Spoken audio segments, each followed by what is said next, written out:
Welcome to the Betrayal Trauma Recovery Bookshelf, a space for women healing from betrayal to reconnect with their mind, body, and soul, one page at a time. I'm Rachel Strong Smith, a betrayal trauma coach who's walked this path myself. In each episode, we'll explore books that speak to the heart of recovery, books that validate your experience, offer insight, and remind you that you're not alone. This isn't about fixing yourself. It's about coming home to yourself. So, whether you're in the thick of survival or finding your way back to solid ground, pull up a chair. You're in the right place. Welcome back to the Betrayal Trauma Recovery Bookshelf. We have an incredible guest today, Tammy Gustafson. Hello, Tammy. Hi, thanks so much for having me on. Oh, I am just so thrilled to have you here. You have written a book. It's not out yet. Oh, and we get to talk about it here. What is the name of your book?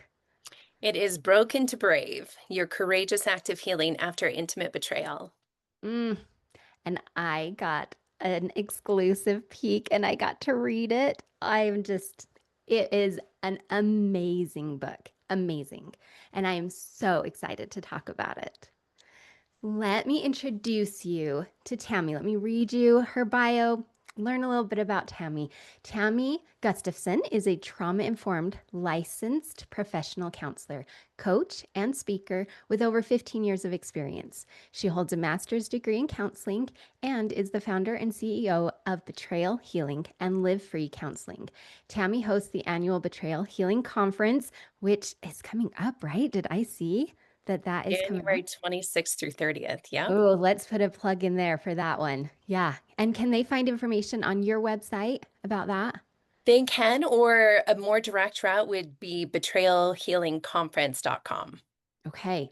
Excellent. So that is great. Man, that was good timing. So we'll get this in before it's started. And it is a great conference, by the way. It is a fabulous conference. It provides compassionate expert guidance to thousands of betrayed partners worldwide. So thrilled you're here. Thank you again for being here, Tammy. Absolutely. Okay, well, let's start diving in. Just a reminder to my listeners that I will be doing this in two parts. So there will be double the fun of this interview.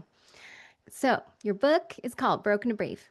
Tell me about what broken looked like for you in early days of discovery. What does brave mean to you? And now that you're kind of on this other side, what is it like? Yeah, those are great questions. So, we use this term a lot in this world, but I don't know if there's a better one, and that's shattered. Like when I experienced this, it felt shattering. It really feels like every part of you is just kind of blown into a million pieces, and nothing seems like it was, and everything that seemed true now seems like a lie, and it makes you question everything in your foundation. So it was messy. It was messy. It was ugly. It was painful. Um, and I remember my kids were young at the time, and I remember just laying on the ground. I had my picture of myself of just kind of laying on the ground in the fetal position and them like crawling over me. And that was like the best I had. The best I had is I could physically be there in the fetal position as they crawled on me, but it was so difficult. I think we can all relate to that experience, those of us who have gone through betrayal. And I've loved in your book how you do share in detail what that was like. It really helps us all to see we're not alone because when you're in that place, it feels like you're the only one who's ever gone through this. It really does. And I think there's so much internal and external pressure to be okay and to make it seem like it's not as absolutely shattering and devastating as it is. And there's this feeling like you've got to pull it together and you've got to have yourself under control and you've got to keep going in life and not be too messy and not to be too whatever the case may be. And that's not reality. That was definitely not my reality. And so I want to give people permission that you can be exactly where you're at. And I think actually one of the things that is a disservice is when we're told or have that feeling like we're supposed to be more put together or be farther along or whatnot. And the reality is nobody is. If we peel back the curtain for any betrayed partner, nobody is. And Mm-mm. especially early on, like just that self-compassion and giving yourself permission that you Mm. do not have to be okay. Oh, You will get there. You can heal. But in those moments, allowing yourself to feel what you feel is really important. And you know what? That is the theme of your book right there. That is what I walked away from was permission to be in this broken place and permission to heal. That sums it all up. That's I loved as I was reading it. I was like, yes, yes, yes, because sometimes we focus so hard on the let's get to the other side. Let's get to the other side. We forget to stay in where we are and that is part of the healing. Yeah, I would agree. You know, Michelle Mays made that comment in the foreword about giving permission. And it wasn't until I read that where I was like, that's right. That is what I'm doing. So I have to thank Michelle for that. I love that she reflected it back and it was like, yeah, that sums it It right up. totally did. Oh, that is so good. So, what does then this brave part look like and mean? You know, I think brave means something different for everybody. But for me, I will never be thankful for betrayal. And you do not have to be thankful to grow or to heal. We don't ever have to be thankful for the trauma in our lives, but we do have kind of the sacred responsibility to nurture ourselves and to create the life we want to live. But for me, I think the biggest moments of bravery came in the hardest times. And I wasn't trying to be brave, but through the process, and for my story, it was not only healing with my husband and healing myself. Um, but my husband was a leader in our community. And so when this blew up, and we were in a very small town when this blew up, and the other leadership within the community did not understand partner betrayal and vilified me a Uh, lot. And so part of my healing process was also doing it within the eyes of this community. mm, And so some of my bravest moments, though, were when I had to deal with that head on. And when I chose to deal with that head on, and through walking through that, it's like I got to the point where now I now know at the core of my being that I am strong. mm, I'm also tender. So it's not like just like strong like a wall. That's not the case. But it was actually through going through everything that I found my strength and that I learned to step into hard things. So, you know, I say this quite often, but we know betrayal shatters the bad, but betrayal, or no, we know that betrayal shatters the good. the good. Yeah, there we go. Yeah. You're like, ah. I was going with you. Yeah. Like, You were trying to make that work. yeah. But here's the thing, we know betrayal shatters the good, Mhm. but it is actually true that betrayal shatters the bad. And that it's in this not even moment, but this season where everything, all the patterns have been shattered, all the good ones, all the bad ones, all of the, I don't know about those listening, but there was a lot that had been put on me about how I should be. There were a lot of boxes that I was trying to fit myself into. And let me tell you, betrayal shatters all that as well. So, in the midst of that terrible free fall feeling, there's actually space to step into recreating things.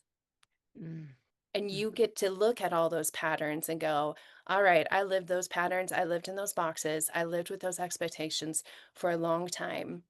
But now everything, everything is the table has been wiped clean. And now what do I want? Mm, absolutely. I love that. It is so similar to a metaphor of a broken glass or a puzzle that's been thrown out and and you're taking each piece and you're looking at it. And it takes bravery to look at them and to say, okay, what is this really? And going in and feeling it and staying with it. And there it is, broken to brave. And I think the decision that you are going to look at those pieces, like you said, is brave. The decision, and it has to be a decision Mhm. that I am going to be okay, whether my relationship makes it or not. It might hurt like hell and it might be so messy and it may not be what I want. No, this is never what any of us want, Not. right? Yeah. But that decision of like, I will make it, Mm, that is brave. mm. I really resonate with that so much. I came to a point in my journey. I had started in along this journey, and it was like, okay, yes, I had hit kind of this rock bottom of like, fine, I'm going to go find resources, what this is, whatever. And I embarked on that, not still totally understanding what was down the road, but it was enough to like motivate me to get there. So I'm going along, doing some groups, doing some reading, all of that. And then I get to this point, and it is so distinct for me of two paths. It's like, okay, now I understand a little more what the depth of this really is and what it's going to take to keep going. And I was like, I can stop now. And I even considered, I had young kids at the time. I'm like, I can wait till they're out of the house. I can just pause here. We'll just stay in this like not great place, but it's predictable at least. And I was like, I could do that. Or I can go down this road and I can see it in my mind. It is a dark and scary forest that's totally dark and black. And I don't know what's on the other end of it, but I feel called to it. And I feel like at least that might be something new. At least maybe there is a chance that I can find me again. And I sat on that path for a while till I decided, okay, I do want to go and make that decision to go down that road. And I am so glad I did. And I continue to. And it's painful. It is hard. And it takes a lot. And I needed a lot of support. A lot. And that is so brave. That's the brave. Everything you just described. And to look and see that dark forest and go, I am so scared. I am so terrified. And I'm going to do it. That is so brave. Yeah, there it is. All right, let's talk about these four phases of healing because that is at the core of this book. And I love them. And I love that they're all ours because I love having the patterns. So, reveal, rumble, realign, and rebuild. Can you walk us through these phases, briefly, just kind of understanding why this is important to have kind of a roadmap and clarity in what's happening? Yeah, I'll give the 30,000 foot overview. But first, how I even came up with this, I remember so early or so vividly early on this idea of like, is it possible to heal? Is there even a path? Like, I don't know if I'm moving forward or backwards. I don't know if what I'm doing is helping or hurting. This process of healing is so counterintuitive. Oh, I love that you said that. Love that. Yes. It is not like any other path or form of healing, and especially from a marriage level. Like, no marriage advice helps or helps or heals this. Like, it's so counterintuitive. And so, but as I went through the process, one of the things my therapist would say, and it was the most calming thing for me, is when he would be like, Tammy, you're on the right path. Mhm. I was like, hallelujah. I didn't even know there was a path, but I'm glad I'm on it. I don't know which way it's going, but apparently I'm okay. Like, and so as I went through it, and then as a clinician and a coach, one of the benefits of that is that we see patterns. We see patterns. I didn't see it going through it. Mm-mm. But over time, as I walked all these other women through it, there are patterns. There's no one right way to heal. I want to emphasize that so Mhm. strongly. So There's important. no one right way to heal. I don't have all the answers. Nobody else has all the answers. But what I can do is I can say, that's the direction. That's the path. It's a wide path. It's not always a straight path, but like that's the direction you want to go. And so I can see so clearly this path that betrayed partners are on. And for me, it's so clear where they are at. And so I wanted to give that to them so that they could see it for themselves, so that they could see there is a path. There are markers along the way. There are certain patterns. There are things to focus on at certain times. There are things that will shut your healing process down if you focus on it at the wrong times. And so I just want to pull back the curtain and just give that to everyone as best I can. So you asked about the four phases. So the first one is reveal, and that's when everything happens. That's the shattering. That's when you're trying to find the truth. And so that is like the core of that. It's finding the truth so you even know what you're trying to heal from, so you even know if this is a relationship you want to stay in. Hmm. So, and then phase two is rumble. And I think of it like the rumble strip on a highway, where it's like a line has been crossed and it's excruciating. It was like, "Ugh," and it's like, and it's because that's how it feels in that long, messy middle where you don't know if he's going to do the work or not. You don't know if you want to stay. You're trying to find your voice. You're dealing with the grief and the heartbreak. You're trying to learn how to set boundaries, and it's so messy and whatnot, but you were doing it, right? It's a rumble. And then phase three is where the direction that the relationship is headed is has become clear. Whether it's moving towards healing, or I call it redemption for lack of a better term, like the redemption path where the relationship is healing. Divorce, obviously, when you're like, I can't, or it's dissolving. And then there's the roommate path. And that's where you're staying, but he's not actually fully doing the work. Yeah. And that's a really difficult path that gets overlooked. And so many betrayed partners are on that path. And so I have a real heart for highlighting that and for speaking to them and giving them hope. And then phase four is where all women come back together.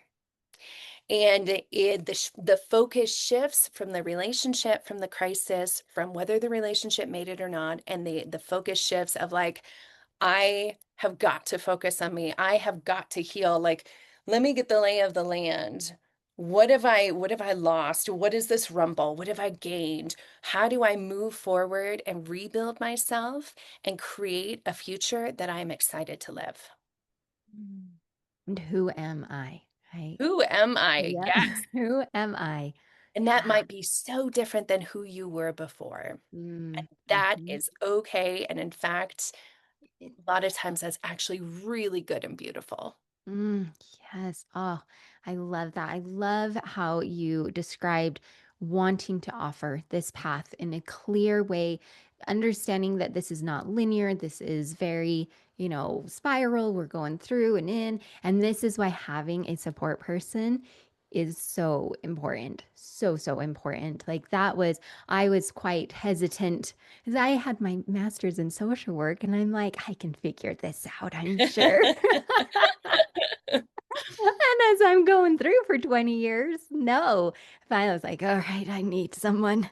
And I needed someone because I had done therapy even for this, and actually a lot of other damage done. So, how about a qualified support person in betrayal trauma specifically? That was what shifted for me to have somebody say, yes, this is the path.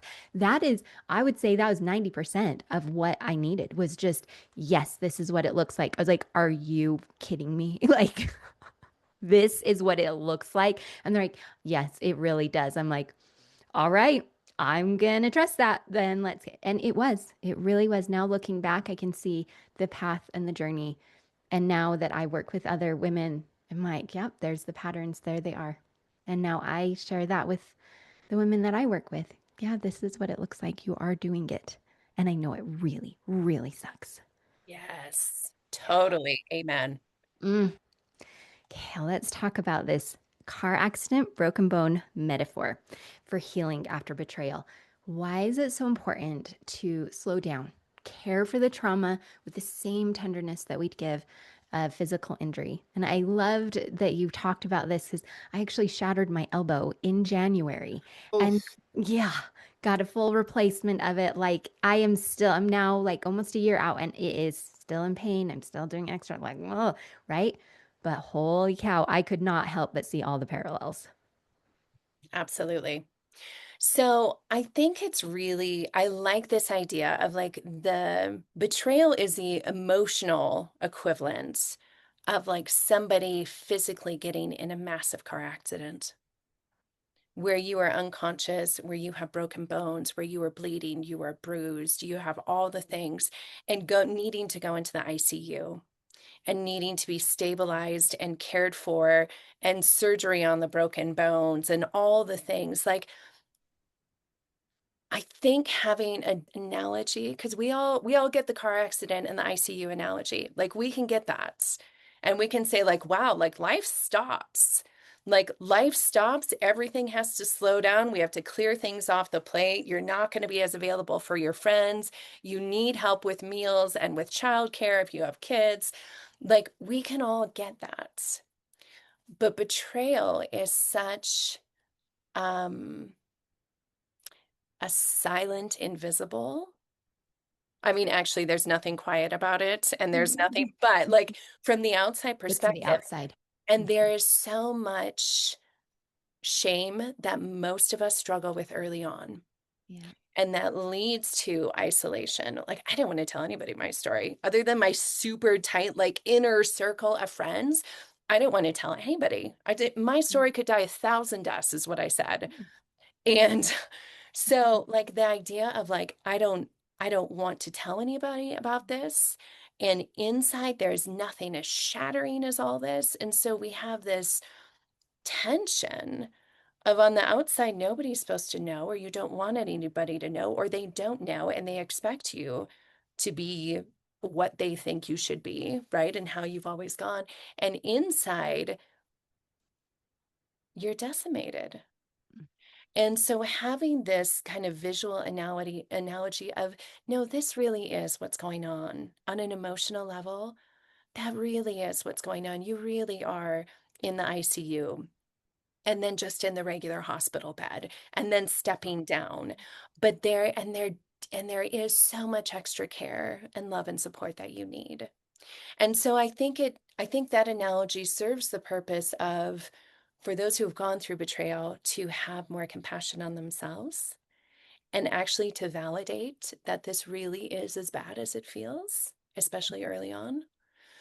But then also that analogy also can help people on the outside because I was just talking to somebody the other day who has not experienced this and I'm so glad. Like I wouldn't wish this on my worst enemy, right?